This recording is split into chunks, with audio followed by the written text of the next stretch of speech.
Salut, aujourd'hui on se retrouve pour une vidéo. Une vidéo qui va parler d'informations d'actualité en rapport avec l'animation, le manga, en fait tout ce qui est pop, culture nippone, asiatique, disons. Voilà, parce que ça peut parler de tout, donc de drama, de animé, mais aussi d'autres infos qui peuvent être données comme des films d'animation, ou même des infos directement sur les sociétés de manga. Voilà. Donc voilà, on va commencer maintenant, donc je vous énumérer quelques faits, quelques actualités qu'il y aura et vous donner un peu mon ressenti dessus.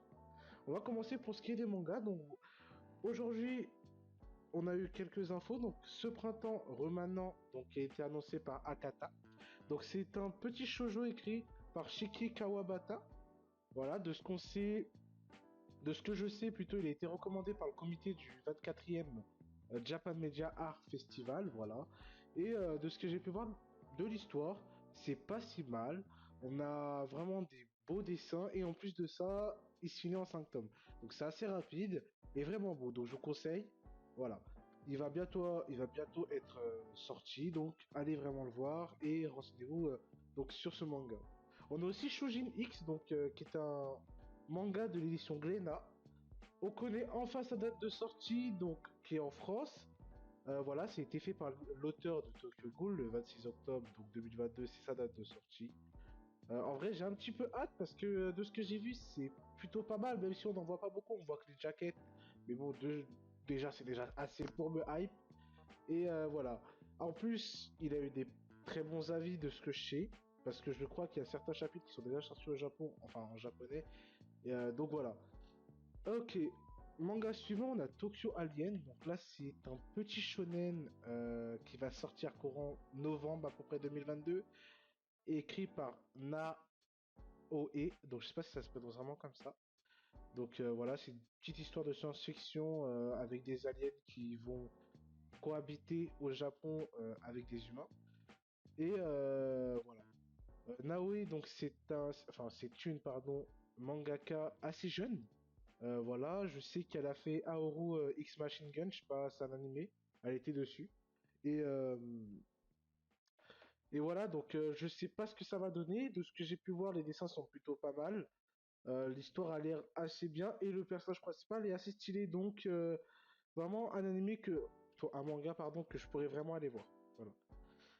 Pense au manga suivant, nous avons White Blood qui va sortir en manga.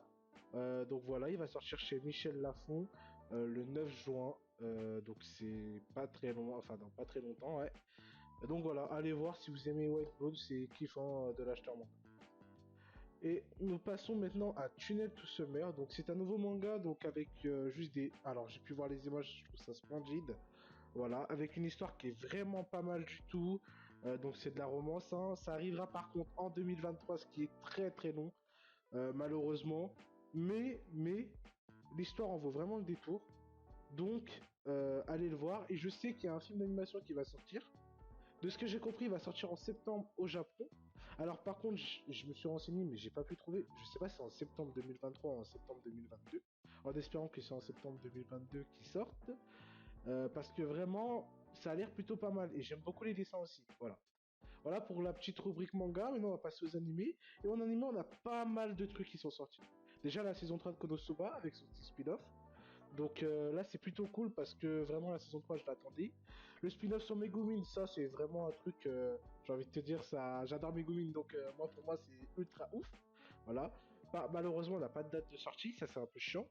Mais on a eu quelques visuels qui étaient vraiment beaux, dont le visuel du spin-off de Megumin qui est archi beau. Vous les verrez à l'écran là. Et puis voilà. Voilà pour Konosuba. Mais non, passons à Danmachi. Danmachi saison 4, hein, on le savait, j'ai envie de te dire. Mais il y a pas mal de choses qu'on sait. Déjà, on a un nouveau visuel avec le trailer, ce qui est plutôt pas mal. On connaît les artistes qui sont en charge du générique et de l'ending. Ça, c'est plutôt bien. Et on sait enfin quand il sort. Il sort le 22 juillet. Donc, ça, c'est plutôt pas mal parce qu'il sort dans pas longtemps. Et vu ce qui s'est passé à la fin, j'ai envie de te dire que j'ai hâte de voir la suite. Et donc, par rapport donc, à ceux qui font l'opening, donc nous avons Saju no Hana. qui est le mec qui a fait Sauce de Jaeger, qui a fait l'opening. De ce que je me souviens, c'était un opening qui était pas trop mal, donc à voir ce que ça va donner. Et, euh, et puis voilà. Pour ce qui est de l'ending, nous avons Saori Ayumi. Pour le coup, elle a fait énormément de trucs. Déjà, parce qu'en fait, c'est une comédienne de voix. Donc, elle a déjà fait pas mal de voix. Elle est ouf, hein, elle a fait énormément de voix. Mais là, elle a fait récemment, pour ceux qui regardent Spexis Family, elle a fait Yor. Et en musique, elle a fait Everyday World de Oregeiru, qui est un très très bon opening. Donc, je pense que l'ending va être plutôt pas mal. Voilà.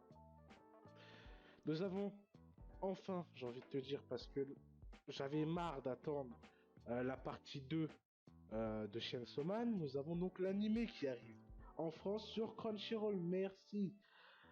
Et en plus de ça, il y aura, je sais pas pourquoi d'ailleurs, il y aura directement la VF et la VO. J'ai envie de te dire pourquoi pas, bon moi je vais pas le regarder en VF parce que flemme, mis à part si elle est bien, pourquoi pas, on regardera dans tous les cas. Malheureusement, pas de date précise de diffusion. On sait que c'est courant 2022. Je vise plutôt fin de 2022, septembre, novembre, tu vois, octobre 2022. Mais voilà, je suis un peu dégoûté parce que c'est vraiment vague. J'aurais voulu avoir une date plus précise, tu vois, quitte à, je sais pas, tu vas mettre un courant, même troisième trimestre, un truc comme ça, tu vois, je m'en fous. Mais donner quelque chose de plus précis que le courant 2022, ça fait trop là. J'ai pas, c'est pas si précis. Même déjà, les périodes, genre troisième trimestre et tout, c'est pas très précis, mais tu vois, je trouverais ça mieux. Tu vois, c'est sur 3 mois, donc en vrai, moi, ça me va. Tu vois. Voilà. Donc, comme vous le savez, Blue Lock, on a des nouveaux trailers. Dans ces nouveaux trailers, on a pas mal de choses, dont la date de sortie, qui est en octobre 2022. Voilà. Personnellement, moi je l'attends de fou, donc parce que j'ai pas encore commencé le manga, j'attends de regarder l'anime avant de commencer le manga. Et puis voilà, voilà pour Blue Lock. Mais Abyss, alors là, on savait qu'il y avait une saison 2, j'ai envie de te dire. On a eu grâce au nouveau trailer, on a eu pas mal de choses, dont la date de sortie, donc qui est le 6 juillet. Voilà. Et le 6 juillet, c'est dans 2 jours, donc c'est très très bientôt. On sait qui fait l'ending, donc c'est Meat and Rod. Ils ont fait l'ending d'Overlord, voilà. Ils ont fait aussi l'ending de ReZero et l'ending de Yujo Senki. Donc de ce que l'opening de Yujo Senki. Donc ça annonce vraiment quelque chose de fou, vraiment. Voilà. Et puis voilà. Je vous invite déjà à les écouter parce que ces endings sont ouf et puis voilà, on a aussi donc un peu vu les visuels donc de cet anime. Excusez-moi, désolé. Voilà, nous avons aussi pour le dernier animé que je vous parlais, Shadow House saison 2. Voilà, un animé que moi j'attends de fou. J'ai acheté tous les mangas de Shadow House, j'attends Shadow House. Voilà. Donc on a un nouveau trailer qui va nous annoncer. On a un nouveau trailer qui va nous annoncer donc la date de sortie, qui va être le 8 juillet. Donc c'est dans un mois. Et des nouveaux visuels pour la série. Et en plus de ça, nous avons un aperçu du générique qui a été fait par Réona. Logiquement, vous connaissez c'est qui, mais je veux dire un peu ce qu'elle a fait. Elle a fait certains openings de SAO et de Seven Divisions pour les plus connus. Vraiment, ils étaient kiffants ces openings, vraiment kiffants. Donc là, qu'elle fasse Shadow House, ça me va vraiment. Et puis voilà. Donc cette saison 2, je l'attends vraiment, vraiment beaucoup. C'est peut-être ce que j'attends le plus avec Chainsaw Man et Blue Lock. Et puis voilà. On va passer maintenant au film. Au film, nous avons pas énormément de films, mais certains qui vont venir bientôt. Nous avons Drifting Home, donc qui est un petit film qui va sortir sur Netflix. Voilà. On a eu un nouveau teaser il n'y a pas longtemps et en plus de ça, voilà, c'est un film que je voulais remettre en lumière parce qu'il va sortir le 16 juillet si je ne me trompe pas, euh, qui est vraiment très beau et qui a une musique de ouf, qui est fait par Zota Mayu. Voilà, j'espère que je dis bien son blague. Et puis voilà, je voulais juste le remettre en lumière parce que c'est pas quelque chose vraiment qu'on attend tous, mais il va bientôt sortir et en plus de ça, je trouve qu'on n'en parle pas assez, je voudrais qu'on en parle un peu plus. Voilà. Je vais juste repasser rapidement sur des petites infos que j'ai pas dit sur les animés et mangas parce que c'est des trucs qui vont dans les deux à la fois. Nous avons Mi en Roboko. Donc il y a le manga qui est déjà sorti, mais il y a l'animé qui va bientôt sortir. On n'en sait pas plus, j'ai envie de te dire. On sait juste que ça va sortir et puis basta. Pas de précision dessus, rien de plus. Voilà. Donc j'ai envie de vous dire, si vous avez vu le manga, allez voir l'animé qui sortira un jour. Et à quoi tu joues Ayumu, qui a été fait par l'auteur de Karakai Jozo no Takagi-san, donc va sortir ce nouveau manga. Et je sais qu'il y aura aussi donc un animé qui va sortir. Donc c'est à peu près la même chose que Karakai. Il y a juste un petit truc qui change, c'est que ça va se baser sur le shogi, donc qui est un échec japonais. Et on va voir cette romance entre les deux. Voilà. Maintenant passons donc aux infos un peu plus sortant de plus films, tout ça, on va parler un peu de Joen. Donc, c'est une nouvelle société de. Comment on pourrait appeler ça? C'est une collaboration entre plusieurs sociétés qui existent déjà. Donc voilà, nous avons donc White Studio, euh, Cloverworks et la Shueisha et Aniplex qui vont faire donc cette nouvelle entreprise, société qui va de. En fait, cette nouvelle société a pour but de mettre en avant les créateurs. Voilà. Parce que apparemment, d'après eux, euh, il n'y a pas assez de bénéfices pour les créateurs et c'est pas assez bien réparti, tu vois. Donc, ils vont mettre ça en place pour diviser, de ce que j'ai compris, les chaînes de production pour que ce soit pas centralisé sur une seule et même entité et pour que les bénéfices reviennent à tout le monde. Voilà. Voilà. Donc c'est des assez gros studios parce que White Studio c'est ceux qui sont derrière Attaque des Titans. Cloverworks ils ont fait Sexy Cosplay Doll. Voilà. Là je suis chez Aniplex, bon logiquement vous connaissez c'est les plus gros. Donc voilà. Et la dernière info donc c'est Kazé. Alors ça je m'y attendais vraiment pas. Kazé donc va fusionner avec Crunchyroll. À vrai dire je ne sais pas trop pourquoi, il n'y a pas eu trop d'infos. Parce que j'ai envie de te dire, logiquement, quasi, eux, ils étaient plutôt bien, que ce soit dans l'édition de manga ou même dans l'animé, dans l'animation, j'ai envie de te dire, ils étaient avec ADN. Donc vraiment, ils étaient plutôt bien. Il y avait Macha récemment qu'ils ont fait.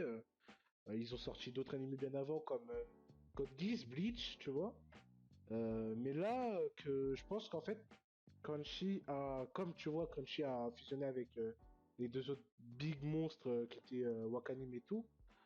Euh, je pense que là, vraiment, ils ont voulu s'intéresser à d'autres catégories, tu vois. Vu que logiquement, ils faisaient. euh, là, ils ont tout le truc de l'animation pour eux. En plus de ça, ils vendent tout ce qui est goodies. Je me suis dit, ils ont peut-être dit, allez, qu'est-ce qu'on n'a pas encore dans toute la Japan animation, tout ça? Les mangas, donc l'édition. Et ils ont décidé de fusionner avec Kazé, donc ça leur fait l'édition. Ce qui les rend encore beaucoup plus gros que ce qu'ils sont déjà. Et j'ai envie de te dire, ça me fait un petit peu peur d'un côté. Parce que voilà, ils ont pas mal de. Voilà, ça devient une grande puissance. Et ça me fait légèrement peur, mais en fait, le problème que j'ai avec ça, c'est juste que Kazé, je comprends pas pourquoi en fait, parce que Kazé était vraiment bien. Je vois pas pourquoi, mais ok. Ils ont voulu s'intéresser, enfin, Crunchyroll a voulu s'intéresser à l'édition, ils ont pris Kazé, j'ai envie de te dire bien au eux. Voilà, hâte de voir ce que ça va sortir, surtout qu'il y a Ouah, j'arrive jamais à prononcer son nom. Dan qui va bientôt sortir. Et ça va être un gros coup pour eux vu parce qu'ils sont chez Kazé. Voilà. Donc hâte de voir comment ça va se passer, hâte de voir tout ça. Voilà. Voilà, nous avons fait donc toutes les infos qu'on avait à faire. Et j'espère donc que ce format de vidéo vous plaira. Euh, donc je sais pas, je pense le faire une fois par semaine. Après j'essaie de voir parce que je sais pas trop à quelle fréquence les, euh, les infos changent, tu vois. Donc je vais essayer de voir. Si toutes les semaines j'ai des nouvelles infos, pourquoi pas le faire toutes les semaines. Sinon, on changera de rythme pour faire ça. Bien sûr, vous aurez une vidéo en plus sur l'animé, manga, film, ce que vous voulez. notamment bientôt une vidéo sur Bubble. Et puis voilà. Voilà, c'était tout. Je vous dis tchuss les gars.